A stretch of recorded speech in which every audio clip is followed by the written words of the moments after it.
Thank you very much. I do, you sprung that one on me, Terry. You don't believe in doing things in half measures, eh?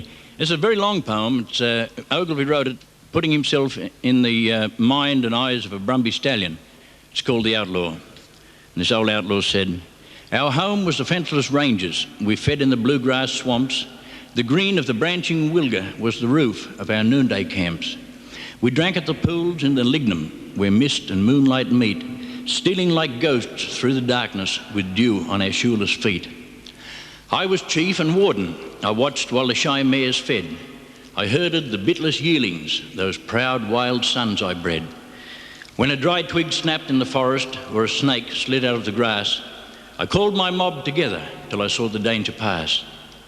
For matchless speed and beauty and pride of blood and bone, the bushmen of the border had marked us as their own.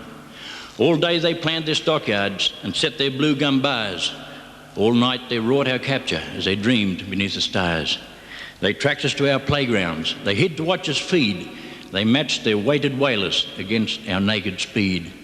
And when we broke and beat them, outwilled them and outran, I was the proud grey stallion that thundered in the van. For long our speed defied them. We met and beat their best, the border's swiftest horses and the picked men of the West. But drought rode down the ranges and drove us worn and weak from out the sheltering mulga to the flats beside the creek. And then, with their corn-fed horses, they chased us frail and afraid and forced us foaming and fretting to the yards that they had made. Within their 10-foot fences and behind their blue gum bars, they held us, kings of freedom, whose fences had been their stars. They broke my mares to harness. They saddled my splendid sons to round the cattle on drafting camps on drought-bound western runs. These they bent to their bidding, but I was aware and awake. They broke my sons to service, but me they could not break. I threw their famous riders one by one as they came, the lean, brown, reckless bushmen who sought my heart to tame. I would not bear their burden, I who had never borne more than the dust of noonday, more than the winds of morn. And then he came, my master, lissom and iron-thighed, lord of the earth's wild horses, riding a sensuous ride. Boldly I battled beneath him. I matched my strength with his own. I had thrown 100 riders, but he was not born to be thrown. He scored my ribs with green hide. He spurred my flanks till they bled, and he checked my mouth with a bar bit till the foam came back at him red.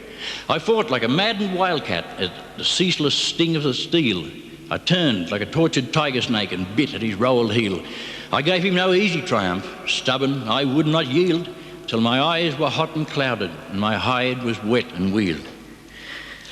But at last my sinews slackened, my proud wild spirit was spent, and I bent to the will of my rider as never before had I bent. And then did he show no mercy, but for every stroke I made, he struck me again and fiercely with his splendid strength for blade. He spurred me out to the ranges, and dripping with blood and foam, and wieldy and blind and conquered, he flogged me bitterly home. Day after day he rode me. I ceased from the useless fight.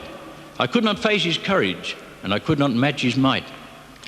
But the fire of my heart kept burning, and one day as he reached for the girth, I leapt with a scream of fury and struck my foe to the earth. I trod and trampled him under. I tore his breast with my teeth, my towering weight above him and his quivering flesh beneath. Now I broke to the open ranges. There was none could stop me or stay. No creaking flood could foil me. No fences could bar my way.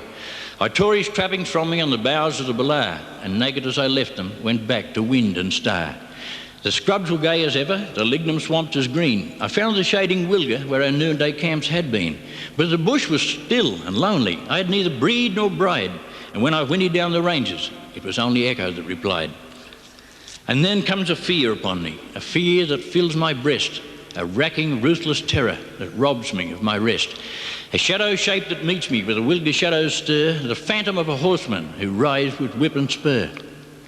I could not throw him living in my fierceness and my faith, and today I find no courage that will rid me of his wraith. With lean ribs lashed by terror, with flanks that fear makes red, I carried us through the ranges, the unrelenting dead. My flanks are clenched of blood marks, my bit-torn mouth is healed, but again I meet my master, and again he makes me yield. Beneath the moons of midnight and through the morning haze, he flogs me, wet and trembling, down old remembered ways. I feed not in the daytime. At night I take no rest. The sweat is on my shoulders and the foam is on my breast. I bear no bit nor bridle, but beneath the open sky, the ghost of him that rode me shall ride me till I die.